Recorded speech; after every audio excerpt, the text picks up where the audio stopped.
Welcome to the Learning Reinvented podcast, brought to you by myself, James Politillo. And Katie Godden from The Learning Effect. There are lots of learning podcasts out there, so we wanted to do something slightly different. This week, we're exploring learning workflows. I'm delighted to welcome Paul Matthews to the podcast. Thank you for joining us, Paul. Do you want to introduce yourself and tell our listeners a little bit more about you? Oh, yes. Well, welcome. That's great to be here. And a little bit about me. It's always a difficult question. How far back do you want to go? I guess I started life as an engineer, so I came into the L&D world with that kind of background of sort of wondering, what's wrong, how do we fix it? And that's led to a lot of different thinking around L&D, probably compared to many people who've been in L&D all their lives. And since that time, I've written 3 books in the area, which have been, published, and a couple of them in reprint. Written a lot of magazines, spoken at conferences, and my thinking's moved on over the years from what I used to do 20 years ago in L&D to what's happening now. Quite honestly, if I look back on what I used to do 20 years ago, I kind of shudder a little bit. So it's interesting to see how I've evolved, but also how thinking has evolved generally in the sector. Cool, that's great. So Paul, you're here to talk to us today about learning workflows and why they're so important. So lots of our listeners would have heard about learning in the flow of work and workflow learning. Is the term learning workflow just another way of saying the same thing? It's not, in my opinion. I don't know whether I coined the term. I've certainly been using it for quite a few years. And I first started talking about a learning workflow in my book on learning transfer, because I started there. Obviously, I was researching, looking at if you're going to deliver some kind of training intervention or training course, how do you make sure it gets operationalized and turned into, real performance changes and real changes on the job. And it became very obvious that in order to do that, people were going to have to go and do a number of activities over a period of time in order to become habitual about their new behavior, in order to embed it and make it sustainable. And as soon as you talk about a number of activities that are planned over a period of time, by definition, that's a workflow. And clearly, if you develop a workflow, a sequence of activities over time that has a learning or a behavioral type outcome, well, let's just call it a learning workflow. So when I talk about a learning workflow, I mean that sequence of activities. So it's an entity, it's designed, and it has a purpose, it has an endpoint, it has an outcome that's desired. Whereas learning in the workflow, or workflow learning, or just out there at your desk learning stuff as you do stuff, it's much more haphazard, coincidental. It's very valuable, and a lot of learning happens that way, but it's not the same as what I'm talking about here. So we do need to kind of disambiguate those terms a bit. I love that word, disambiguate. It's like I got the chance to use it. Woohoo! So that's why a learning workflow to me is it's an entity. It's a thing we design, we do on purpose. Whereas learning in the workflow is a lot more haphazard. It happens. It's just almost like a side effect of doing the work. Yeah, I think you're picking up on a couple of points there. So if we you talk about learning in the flow of work, and the people who've talked about that extensively, but that can be as much of a culture and the availability of material. So you've got just-in-time learning, you've got proper performance support, or whatever it happens to be, and that's more about creating that environment where it can be haphazard, but it can also be creating that need of you've got a reference material or sources or tools or support that is available, can be trusted, and will help you to solve what you're doing, and also people contribute to that. But to me, it sounds like you're talking about something that is more akin to that I want to get from A to B, or there's a purpose to this learning, and there's an outcome that the learning designer has, or the learning professional is putting together. So in terms of thinking about those things, so is it a learning pathway, is a learning workflow? What's the difference for those people who are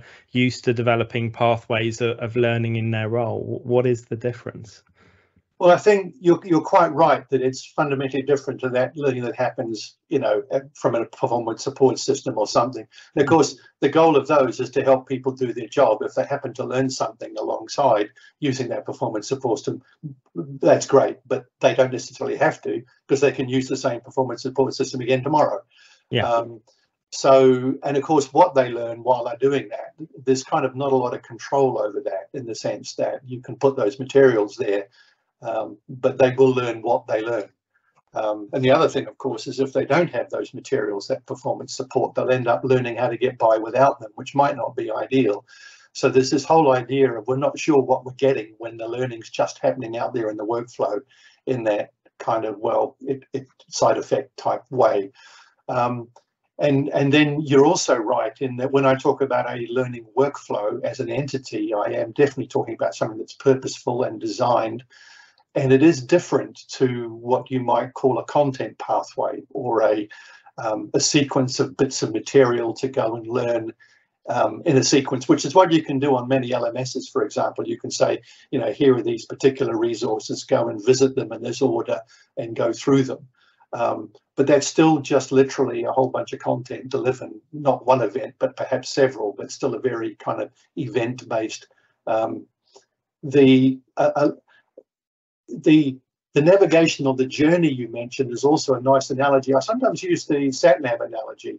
There's 4 things you've got to have in place in order for a sat-nav to work.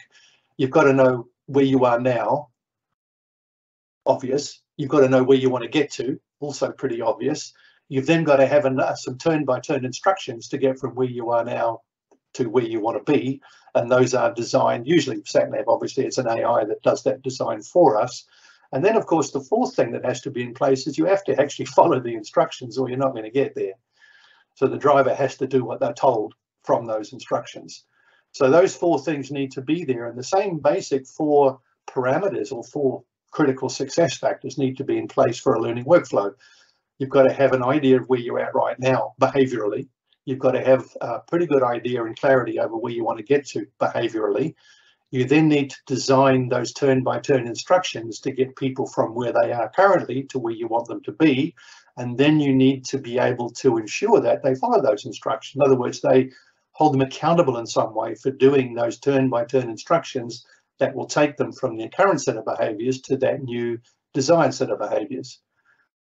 So a lot of the learning workflow stuff is actually enabling you to stitch those 4 things together, and then you will get success. Because pretty obviously, if you know where you are, you know where you're going, you've got a set of steps that are well designed to get you there, and people follow those steps, you're guaranteed to get to that end point. You know, you never, you know, log into your sat nav and expect not to get there. Well, I think, you know, taking that sat nav analogy and some of Katie's journeys this week, you know, I think having that rerouting ability as well is important as things change and, you know, people react differently to the learning. Sure. So, you know, that almost personalizes and reacts to the situation. So I can see all of that flowing through. How do you create those learning workflows, Paul? Well, you've got to start with the end in mind. I mean, let's get back to our pretty standard thing from Stephen Covey. And the end in mind is the set of behaviors that you want that learning workflow to deliver for you. So what we're really talking about is not delivering content, which is what a lot of L&D people get wrapped up with, is we're talking about delivering behaviors. So the first step in any kind of learning workflow creation is to know the end game, know the end point. So what are the behaviors that we want to happen? And as you define that, you'll clearly also be thinking about, well, why aren't they happening now? What's going on at the present? So that definition of where we are now and where you want to be tend to come together as we define, well, people need to be doing this or not doing this, or this is where we're at the moment, and that's not working. So we need to do something different. What do we want to do instead? So it's all of these sorts of questions. I call this a behavioral needs analysis. Or a BNA. There's a new acronym for you to add to the encyclopedia of 3-letter acronyms. Is a BNA, or a behavioral needs analysis. And that involves certainly some performance and task diagnostics, a whole lot of things that will enable you to say, this is the set of behaviors that we want in the future. Now, usually what happens with L&D is someone from the executive, the manager, whoever, operations, comes to L&D and says, these people aren't doing their jobs well, can you train them, please? And so at some level, that person, that manager, has a feeling or more than a feeling that the change is needed for them to be able to guide those people towards executing the organizational strategy, doing whatever jobs they need to do. So really what you've got to do is tap into, well, that manager, that executive sponsor, what are the various things they've noticed? What are they using as an set of evidence criteria that means things aren't going, or people aren't doing the things the way they want them to do them? So that's what you're tapping into. What's created this decision that we need to do any kind of learning anyway? So that's the first step, and that will start then help you define, well, where we're at and why and what measures have been used to kind of create a sense of disquiet about where we're at, a sense that the status quo just isn't going to work for us. We've got to do something different. And then you've got to start asking the generic question, well, what do you want to happen instead in terms of the way people are doing their jobs? And it's really important, how do they do their jobs? And that means you've got to start looking at the tasking that they are being tasked to do and what behaviours they will need to exhibit consistently to do those tasks well enough to execute the organisational strategy.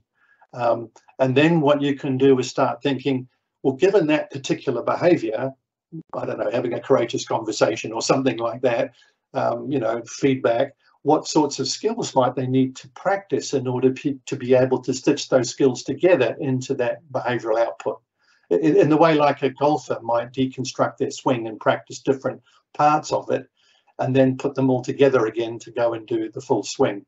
And then you can say, well, given that we want them to do that behaviour in this way, and this is how we will notice that it's happening or not happening, what are the set of skills that are needed that they need to practice on a regular basis to get to the point where they can deliver that behaviour reliably and consistently? And then what knowledge might they need in order to go practice those skills? And so in other words, and also at what level of knowledge? So this skill practiced at a basic level needs this little bit of basic knowledge, but in a couple of weeks' time when they've done a bit of practice, they're going to be practicing at a higher level. We might need to drip feed a bit more knowledge in at that point. So this is how you start building up the sequence of activities that someone might need to do in order to get from the current way they're doing things to the new way you want them to do things. And that might last over a week or two, or it might last over months, even a year or two, depending on how complex it is that the behaviours are that you're trying to change. So that's kind of how you start building up your workflow. And you can also obviously then talk to people who've already made that journey and saying, well, you went from a newbie to this. How did that happen? What did you practice? What did you think? What are your beliefs around that? So you'd want to model excellence as well, if that's available to model. And then you can start thinking about all the little things they need to do along the way. Now, pretty clearly, there's always going to be some knowledge they're probably going to have to consume, some information they're going to have to be made aware of. So at what stage in that journey over, say, 3 or 4 months might they need those bits of knowledge? Don't add too much at the beginning because they'll just forget it. Add it in as and when they need it along that workflow. In the same way, you don't want to know at the start of your sat-nav journey all the stuff that you're going to pass along the way. You just want to know what's around the next corner and how to do that. You trust the journey. Then the other thing you've got to do is thinking, what are all the different turns and how they're going to make them? So, and by this, it's, well, one of those might be, obviously, it's about consuming a bit of content. Might be, look at this video, look at this bit of e-learning or whatever. But it also might be now sit and reflect on how that matters to you in your particular context. It might be go and experiment with these 3 methods of doing it to see which one works best for you. It might be go and practice the method that works best for you 5 more times. Go and talk to 3 colleagues about this particular bit of information. Come together as a cohort and discuss your experiences of going along this journey on your own and then perhaps collaboratively and together. Go and create a little project that will enable you to practice this skill or this behavior in a safe environment and so on. So there's lots and lots of different activities that might pull together to make up this learning workflow journey, but you kind of don't know what those are until you know what the start point and end points are and you know the behaviors are. So the learning workflows can look very, very different depending on what the outcomes are. But fundamentally, they're made up of all of those little steps someone needs to take along the way. There's a lot more information about how you then decide on how to deliver those steps to them, and also the calls to action for each step. You're then into the realm of choice architecture and a lot of other things. So there's some ways you can make these journeys work really, really well. and ways you can mess them up as well, you know. But ultimately, I kind of have taken the stance now that if someone's going to change their behavior in an organizational context, they have been through some kind of learning workflow, whether that was designed for them or whether they created it themselves, or it kind of happened almost implicitly because of the situation they were in. You've kind of just answered my next question on how you deliver those workflows, because it kind of makes sense that you've got that process and you've got those bits in there. What about if you've got bits that perhaps are a bit more flexible, that don't necessarily sit beside that? Because I understand that you said that obviously you're going to have different points and different bits are going to come up, but what about if you could do things different ways? Because a sat nav, you go from A to B and you can have different routes and you can be diverted. That kind of makes sense because that's quite straightforward, if that makes sense. But when you're in work, sometimes you can go off and you can be diverted a million times and kind of come to the same B if you're starting at A. So how do you put that into a learning workflow when you could have lots of different tangents and bits that come off that? And how is that then delivered? Because it's not necessarily as simple as going from A to B. Well, I think it happens because of the activities to set people. The next turn-by-turn instruction is go to the next roundabout and take the exit that looks the best one for you. There might be 50 exits off that roundabout. So it's not like we're saying you must take exit number 3. We're saying to the learner, how is this going to work for you? So it's a very learner-centric approach to it. And then always when you're thinking about learning transfer and getting people to change the way they do things, their colleagues, peers, and immediate line manager are a critical part of that whole process. And so they would need support from there and at different levels, depending on obviously is what they're trying to get. So they will be able to get feedback from there, hopefully, and you know, suggestions on, well, when I was a lad, I did it this way. You might try this yourself, you know. So we always recommend that someone going through a learning workflow has someone assigned to them to sort of shepherd them through it, to encourage them through it, to give them opportunities to practice and do things. So the environment within which they are operating as they go through that learning workflow has an impact on how successful it might be. And that environment usually is controlled by their line manager. So this is where you've got to start thinking, this is not just a learner on a journey. We need to keep it learner-centric, which is what L&D often doesn't do, by the way. It often does things to suit itself. So let's focus on what matters for the learner in their particular context. And then one of the context factors they've got is their line manager.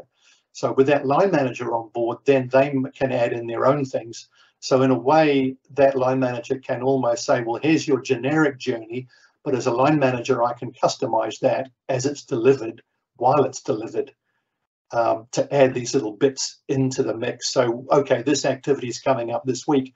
I suggest you try option B, because that's going to work better for us here in R&D, and option A is going to work better for those guys over in logistics. You know, so there's ways you can set it up, which tends to give you that level of personalization, which I think kind of answers where you were going with that. Because yes, you're right, you will need that level of personalization. Yeah, because I was just thinking about that. Would you perhaps break down those learning workflows so you'd have them maybe shorter, so you are able to kind of like interchange them between? So if you are having to take a slightly different journey, would you break it down so you've got like smaller learning workflows so you can get through, like you said, the generic parts of it just fine? But if you have got like a nuanced bit, you can go off onto a different section or a different tangent. Yeah, absolutely. Yeah. And certainly on our platform, you can assign multiple learning workflows to the same learner as they go through. So there's a whole lot of flexibility around that. But yes, you would certainly, you know, you might have one on feedback, one on comm skills, one on, you know, whatever. And then they might all be part of a bigger one. So you can also multi-level it like that as well. So the bigger learning workflow is over this 2 years, you're on a graduate intake program. Here's our primary workflow for that entire graduate intake program over 2 years. But along the way, you will be doing these different mini workflows to feed into that. So that at the end of the 2 years, you've done your job swaps, you've done this, you've done all of the bits required. And also, you can obviously bolt in the appropriate assessment along the way to make sure that someone has got to a level or a standard that you require them to be at. And this is critical where you're talking about things like in the NHS, for example, where we're working with them on things like care certificates and other aspects of, so that when you go into a hospital, you know, the person treating you has actually been through some learning. They've looked at someone else do a job like draw blood. They've done it themselves. They've then actually done it under supervision. Then they've done it under observation to prove they can do it in the future without further adult supervision. So all of that can be built into the workflow, because if you think about it, they're all just tasks along that journey to get from where they were to someone fully certified to go and draw blood, for example. So you can build in all of those kind of measures and assessments, and this works really well for everything from, you know, various qualifications to apprenticeships and almost anything. All of them, when you think about it, are actually workflows, like sequences of activities you have to set up. And as soon as you set those things up as a sequence of activities, a lot of other benefits start flowing out of that are not immediately apparent. Just with the learning thing. I think the point, even talking about something like the care certificate shows where this can work really naturally and almost work within the way L&D is viewed in lots of organisations. So you come with a full solution. I can follow this. I don't really have to do that much. And what I mean by that is sometimes the relationship and responsibility between the learner, the line manager, other support people, and the L&D team is sort of not in the right balance. And people will think learning can be easy. I should just be able to come on and flow through something without taking, and we know that's wrong, but you will get organizations where managers don't want to put the effort in. There isn't that culture of actually I've got to support my team, or the learner comes through and goes, well, I've got to go off and do something myself. You have those cultural businesses that I've worked in and worked with where that is that problem. And you take something like the care certificate, is thousands of people across the country are going through something like that. There's a sort of a set journey for it, but in a more nuanced role within an organization where you're trying to create that culture of, we'll create a path, but we can't be as prescriptive, and you're going to have to fill in the gaps, and you're going to have to take more of that load yourself as a learner, because like you said, you're designing, get to the roundabout and work out which is the best for yourself with your line manager. There's a whole load of cultural change. I can imagine some learning people sitting there and going, I'm going to get pushback. It may be the right thing to do, but I'm going to get pushback. How can I build the culture of being able to use learning workflows, in a way that actually helps the business? Because there will be people who think that becomes too much work for line managers. And I'm not saying that's my view. I'm just saying I have come across that challenge before, and I'm sure listeners will be coming across that challenge within their businesses as well. I think, the line manager thing is interesting. I mean, it's in every line manager's job description, I would hope, that thou shalt develop thy team as one of their commandments, and many of them ignore that. And you're absolutely right. I see those cultures as well. And I think putting learning workflows in place is a way to start changing that culture. So I also see it operating as a culture change tool in some organizations that it's been implemented in. And that's really interesting, because ultimately you do want those line managers involved in getting the best from their team. I mean, that's what a line manager's responsibility is for. I've got to do whatever I can to get the best out of my team. That's my role, whatever else I'm tasked with doing. So how can they do things for those people in the team? And you're not necessarily asking for very much. And it depends how you set the learning workflow up and the activities up as to what engagement level the line manager needs. But if a line manager is doing their job, they should be having relatively regular one-to-ones anyway with someone on the team, which should be strategic and developmental rather than tactical, which is what they often devolve into. So that developmental one-to-one that maybe should be happening once a week or once a fortnight at minimum, just while they're on a learning workflow, then they would work with whatever is extant at that moment in the learning workflow. So we're not necessarily asking line managers to put any more time in. And if they're not doing those one-to-ones, then actually that's a slightly different conversation you need to have with those line managers. And probably they need some training on how to be a manager, because there's something missing there. So I absolutely get that about pushback, but also what you'll find is that, and I was talking with another company just the other day, literally, where they're saying, well, if They didn't say this, but the subtext was, if we build it, they will come. In other words, if we put this content in place, people are going to come and run around and come and grab from this big smorgasbord of content, and everything will be rosy. And I said, well, no, that's not going to happen.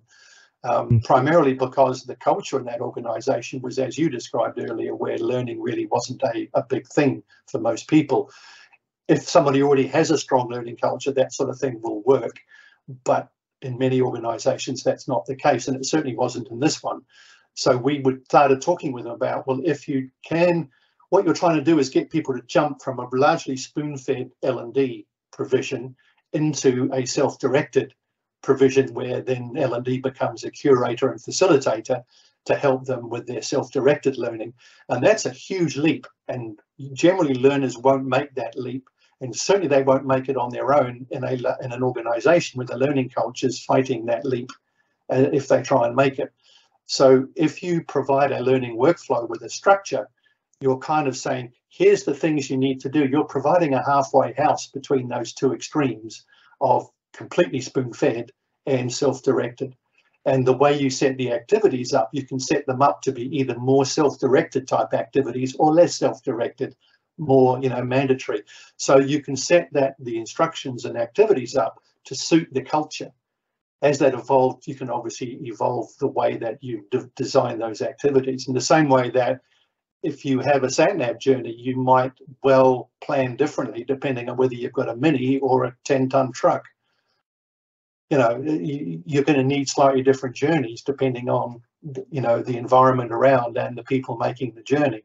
So yes, valid challenges that you've made, absolutely, and actually the learning workflow is a way to start dealing with those in a way that other approaches to L&D don't make, and particularly the approach where it's, well, we put all this nice content in place, and then what? And then even if someone consumes that content, and you can prove it because this data on the LMS still doesn't mean that it's been converted into action in any way, shape or form. You've got no visibility of that whatsoever. The only people that really have visibility are that person's immediate peers and their line managers. So you need to have them involved to some level in the process, even the light touch, to get visibility of what's really happening behaviorally out there after your L&D invention. So if you've got a learning workflow and you've been defining behaviors well, and the measures that you might use to see if those behaviors are there or not, then you can start doing things, as we've done on our platform. You can put a Kirkpatrick level 3 evaluation directly into your program. So you can look at, well, what are the observable behaviors at the beginning and what are the observable behaviors at the end of the program after, say, 6 months. And you can see, has the needle changed on those behaviors? Clearly, if you selected the right set of behaviors and you have moved the needle on the dial sufficiently, then you should see some results in terms of the KPIs and organizational strategy execution. If you don't see results at that level, probably you selected the wrong behaviors. So even if you deliver behaviors, you've got to be, your diagnostics and initial thinking has to be good in order to make sure you're actually delivering the right behaviors that will have an impact business-wise.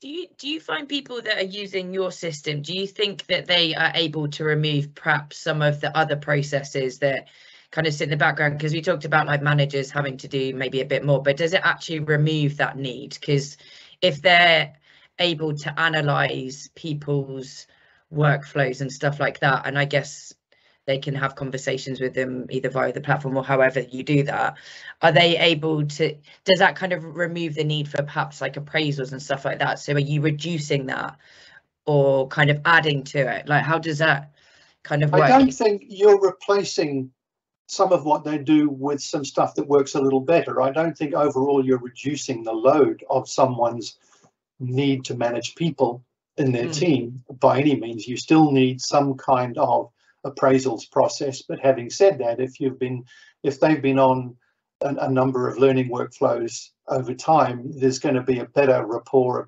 we get that a lot, where people say, well, actually my rapport with my manager is way better, and I can go talk to them, I can raise issues much more freely than I ever used to. And the learning workflow has meant that we've developed conversations about stuff that we never would have talked about if it hadn't been. So I think it improves those relationships, but I don't think it would necessarily and probably shouldn't reduce the time spent by a manager on their people. No, I didn't mean that. I meant in regards to kind of like more like technology and like that process bit around it. So you're not having to, because I could just imagine you could potentially duplicate stuff. So are people like your clients, are they reducing some of that? Still having the great conversations, still booked in weekly, bi-weekly, however often they do that, and still having those good conversations that are prompted a bit better, but are they able to kind of take away perhaps like, I don't know, like an appraisal system or something like that? That's more kind of what my question was. I don't know. It rather depends on how they want to do their appraisals or PDPs or whatever they want to call them. I mean, some companies live and breathe that stuff. Others are moving away from it a lot. It's really interesting how that's all shifting and changing. What we have talked with one company about, although we haven't yet implemented, is they do their appraisal, and out of the appraisal meetings, since you mentioned appraisals, is you often get this little tick box sheet of, well, these are the 3 different training courses that this person needs to go on over the next 12 months, and you get this kind of, and then 1/3 of those are funded, 2/3 are not, and so on. So a lot of people don't get what they want anyway. Whereas if you had some kind of almost off-the-shelf learning workflows available, they could literally go on, okay, feedback skills has come up, let's get you on a learning workflow tomorrow and start your feedback skills learning workflow. And it's between that learner and the manager, and they go on to that workflow and deal with it rather than wait for a training course to come up and be funded. So I think it can actually improve what happens in that whole appraisals process, provided you're using appraisals to develop people rather than in a way they're often used, which is to big them up at the end of the year and then decide if they get a bonus or not. So no, I don't think it would necessarily say, well, if you have a learning workflow platform, you can dump the appraisals platform. It may be the way that's operated would be different, and probably would be. So I think it would certainly have a knock-on effect elsewhere. And we've certainly seen that with some of our clients, where they have switched some stuff off because they don't need it, because they're getting better visibility of what's happening anyway, particularly once it gets onto a digital platform. But it depends on what they've already got and where they are. But as always, as soon as you go digital, you end up with a bit more data that you can then use to decide, well, what's going on. And you can also then use that to look at about a higher level, who's struggling, who's behind, who's not managing to keep up. And that means you can go find them, hopefully earlier rather than later. So an early radar warning system can say, well, those people, tap them on the shoulder and say, okay, you're obviously a little bit behind here. How can we help? Is this the right role for you even? Should we be working with you to move somewhere else in the organization, and so on? So it can trigger a lot of those sorts of things, which otherwise might not, be found out. People can hide in management roles very easily, and then go and hide in meetings, and it can be years before you find out, well, actually they're never ready for it and don't really cut it. So it's just there's so many different ways you can set them up. That's the whole thing, and a lot of that will depend on the culture that you're setting it up, the way that managers currently operate. But also, of course, what you're doing along the way, if you get the managers involved, you're starting to teach those managers what good management looks like. So it's not just the learner that's benefiting.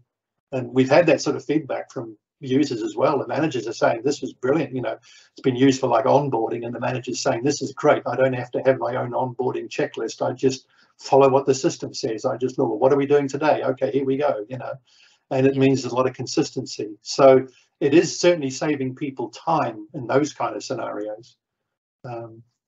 I think it's just my brain for trying to do things and workarounds and things like that, and just reducing stuff. That's what kind of prompted that question of like, if you did things like this, could you do it that way?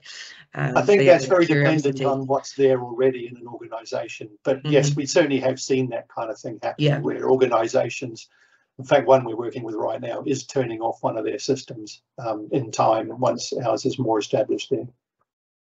Yeah, Paul, a lot of what you've said really resonates with me. I think back, well over 25 years when I was putting in a induction program into a retailer, and one of our goals was to get managers to talk to their teams, because there was a culture where there was such high turnover that managers didn't bother to talk to their team unless someone had made it through the first, sort of 3 months, 6 months. Then they became worth talking to and learning their name. No one had slightly twigged that might be part of the turnover problem. But hey, so, we created this sort of learning workflow again without the technology backing it. It was workbooks, manager's guide, set meetings, set tasks. But that worked really well in terms of creating that journey that people could go through and setting, that need and structure for managers around those conversations. And one of the things that was vitally important was to train the managers as well, not, train everyone around those transitions. But what also came out is around training the learning teams. And, you talked about behavioural needs analysis and various different things. Sometimes if you are in that order taker mode, or you're not really used to pushing back and creating these journeys, what should a learning person be thinking about? Or, how might they approach that if they're thinking, actually, what Paul said today really resonates and I should be doing more of that stuff? Where do they start? I think many of them have already started, I'll be honest. And you just said it before, back when you were doing that, you were doing a sort of a learning workflow. You had a sequence of things that you were getting people to do, albeit you were doing it with email and spreadsheets and sort of more manually. So it's not that this is kind of a new thing that no one's ever done before. We've even if you give people a couple of tasks to do as they leave the training room, that just is a little mini learning workflow, but usually inadequate to achieve what's being, desired by doing that. So the first thing to think about is when you do give people tasks or activities on a learning workflow, those tasks ideally should be little small ones, because then they're much more likely for the person to actually do it right now. And as soon as you do that, you might be doing 3, 4, 5 tasks a week or something like that, just little ones that might take a few minutes each or whatever. But you build that up over some weeks and hundreds of users, you're talking thousands and thousands of tasks to deliver. So you've kind of got to go digital to do that. And that's one reason that people haven't done learning workflows well, is they haven't cottoned onto the fact that they need a workflow digital solution to do that. An LMS won't do it.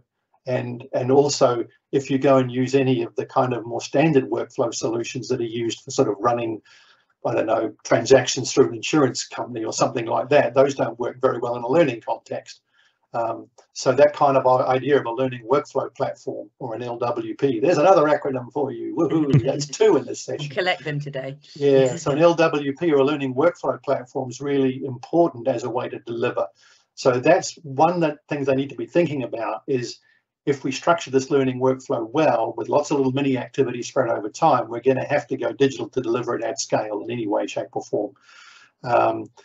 They also need to be realizing that you talked about the order taker thing, which is kind of right, but it depends on how big the organization is. If you have a larger organization with a larger L&D population, 50 people or something, then actually the people in the middle of that L&D organization should be order takers. They shouldn't be anything else. It's the people at the edge of that L&D organization who are interacting direct with the company and taking the orders that need to be pushing back. And well, not so much pushing back, but having those performance diagnostics and behavioral needs analysis conversations. And then they push the order that's now been filtered and made a good order into the L&D. So design this workflow to go and achieve this goal. And you might need to go and talk with the company, to, people out there in operations to do it, but it is an L&D person who's designing a learning intervention, and they should be taking that order. So not everyone in L&D should be in this role where they're being made to feel embarrassed because they're not pushing back when they get an order. So I think we've got to be a bit careful how we tar people with that particular brush. But there absolutely needs to be this kind of filter on the edge. It's almost like L&D as a cell within the greater multicellular body, but the cell wall around L&D needs to be impermeable to stupid requests for training. There needs to be some kind of filter at that point, and that's where that performance diagnostics, where the performance consultancy, where the behavioural needs analysis takes place. And that's the initial steps in the design, and then the order gets pushed into the L&D section proper. Now, in a small company, that's going to all be the same person or same little team of a few people. So yes, they should all push back against the order. But that's that's going to be the process, is there's that initial engagement. And yes, L&D people will probably need some help to think about that. I mean, my second book has a lot of stuff on that whole performance consultancy conversation. And there's other good authors around that area too, people like Kathy Moore and Nigel Harrison. So, but that process, and I think now that I've been thinking more about learning workflows, I've realized that actually that behavioral needs analysis is a lot more critical than perhaps I used to think of it as. So getting clarity on the way that executive sponsor measures things in order to develop their gut feel that something's required in the first place. Because ultimately, when that executive sponsor or whoever signs the check, they are going to use that same set of internal criteria they have to judge whether the program was a success. Even if those criteria they're using are not that useful, really, from a learning or performance perspective, they're going to have their own set of internal stuff that they're using. So you've got to get clear with them, well, how are you judging the fact that we currently have a need or a problem? So there's a need, I think, to get people up to speed with that. And it's a consultancy process. I mean, any decent consultant can do it. It's nothing, untoward. It's just, but it's much more consultative than what L&D perhaps is used to doing, in the sense that performance consultancy or performance diagnostics or behavioral needs analysis, whatever you want to call it, however you get there, is a first step that does not presuppose that learning is the desired solution that's going to solve this problem. And we've got to separate that from what I term learning consultancy, which is what the learning professional will do once they receive the order to create that program. But until someone's been through that initial stage of the performance consultancy, the things that need to be done at the edge of L&D, where it interfaces with the business, when that step's done, then there is no presupposition that learning will be a solution. And it may well be that the manager asking for learning goes away realizing that learning is not going to work for them, that the reason that people aren't behaving well is there's a systemic problem, or the spare parts aren't available, or there's something wrong with some other IT system, or whatever it is. And they will go away realizing that actually L&D can't fix this, or it might be a very small part of a bigger solution, in which case L&D can contribute, but actually project management wise, it shouldn't be L&D managing that project, and so on. So there's that whole sense of the different stages of that process of going from, I think there's a lot of complexity around almost behavior diagnosis as well, and identifying those key behaviors, because I think we almost talk about this as these are the behaviors that you need to exhibit to succeed.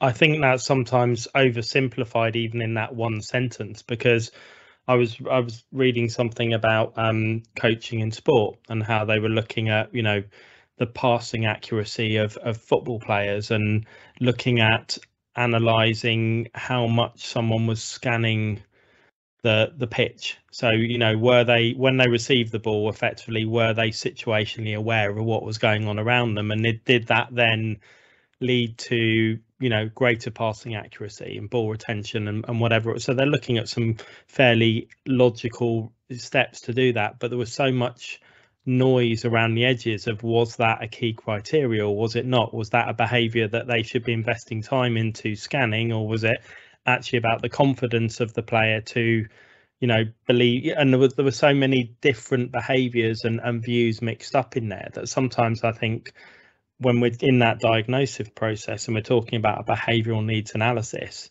getting down to what are the behaviours that are really going to make the difference in that business for those individuals across a mass set of people can be oversimplified. We need to build their confidence. We need to do this, and we don't really go deep enough into those things to then build a platform to take them in that direction we need to, whatever that platform is, if it's a learning workflow, whatever else. That to me is something that sometimes we just skirt around a little bit in learning. I think that's true, but there is a way to do it, and that's to focus on the measurable results of that behavior rather than the behavior itself. So you define it by the way you measure it, and that's going to be observable, and that's either going to be observing the behavior directly. So you used a football example. I can relate to that. I played when I was a much younger basketball at a very high level, even internationally. And we had the same concept of when you're on the court, your awareness of where your teammates were and where the opposing teammates were. And I remember one guy on my team never looked around, but he knew where people were, got some kind of sixth sense. So if you looked at him saying, is he looking around the court? You'd say, well, no. But he'd throw the ball over his left shoulder behind him, and it would go directly, unerringly to a teammate. So he knew where that person was. So what you've got to do is look at either the directly observable behavior or what I call the first order effects of that behavior. So, for example, that pass over his shoulder where he wasn't watching but knew where that person was, that's a first order effect. In other words, it was a successful and accurate pass at the right time. So even though he wasn't looking around the court, which is the observable behavior, there was a first order effect that proves that he was able to do what was required. So that was very much around, not the behavior wasn't so much being aware of teammates, the behavior is much more about accurately passing the ball when it was required to do so. So that's the behavior you need to be tracking and perhaps measuring. So it's also being clear about how will I know when that behavior is occurring? And that's about talking to the various stakeholders, thinking, well, they're not doing it now. How do you know they're not doing it now? So they're already using some set of measures. So how will those measures change when they start doing it? So that's how you approach that. So I agree with you, you can oversimplify, but I think if you approach it from how you would observe those behaviors, either at a first order or second order effect, then you can start getting really clear about what's happening. Plus, it also gives you a set of measures. And of course, if you're putting any kind of learning in place and you don't have a set of viable measures, you're kind of a bit crazy anyway. So really what you're saying is, as we do the behavioral needs analysis, if we do it right, we will be developing a set of measures that we can then use to judge our success in delivering these behaviors to the organization. It requires a subtle shift in thinking, but it's not major. It is just, it's a mindset shift rather than a whole new skill set. L&D people can do this. It's just they've got to think a little differently and get away from this idea of the learning objective is to understand X, Y, Z. Well, actually, I hate that word understand the learning objectives. It doesn't mean anything. So you've got to get clear. The learning objective is so that what we will see is, or people will be doing, not be able to do, but be doing. So there's some subtle differences in how you word your objectives that will get you there. Anyway, you're quite right, and there are ways to deal with that. No, and I think that, talking, and I think that's where people fall into the gap, is because someone would observe your teammate who seemingly doesn't look anywhere, and they'd be trying to work out, well, the secret sauce for him is he doesn't look anywhere. So therefore, we're going to train everyone to not look anywhere because that's going to work for everyone. And I think that's where people get into trying to, rather than build, as we said, the outcome is, accurate passes or ball retention or whatever is the outcome for your business, sales completed. People get so into those, trying to re-engineer that process so that it's the same for everyone, but not accepting that we're people with nuance. So, the way of me, you or Katie getting from A to B might be slightly different along that journey, and having a workflow that allows us to go in that way and develop our uniqueness. And I think it's that sometimes people think it's got to be very linear, and then therefore don't build the nuance and the subtlety into those learning workflows, and it just becomes a one size fits all procession that doesn't get people to where they need to be. We found they still work pretty well even when they're not that well designed. Really, I mean, it's surprising. So we've got people have built workflows on our system, and I look at them, I think, well, actually, there's so much room for improvement, but actually they're still working. So because there is a bit of time involved if you're going to do all that nuance and all the rest of it. Yeah. And what we generally find is people evolve what they do as they start to realize how much power is there in doing it well. But that can take a little bit of time, a few months as they start bedding it in, getting some results back and seeing how people interact with it, and also seeing how what they've built interacts with the culture that's out there that people are operating within while they are doing the learning workflow. That cultural soup they're swimming in is such a big factor in, well, all learning, quite frankly. But yeah. Absolutely. Oh, thank you very much, Paul. I think we could talk for quite a while and it could be a very long podcast. So I think we'll kind of draw a line on it there. But thank you very much for joining us today. If any of our listeners want to get in touch with you or ask you any questions, what do they need to do? Well, the easiest thing is probably my LinkedIn profile. It's just look Paul Matthews on LinkedIn. And then they can also obviously find us in our platform at peoplealchemy.com. And I have a personal website as well at paul-matthews.com. And they can go there, and there's lots of blogs on this kind of stuff. There's videos, there's interviews I've done, links to podcasts like this one that I've done with other people around these topics. So either of those websites, peoplealchemy.com or paul-matthews.com.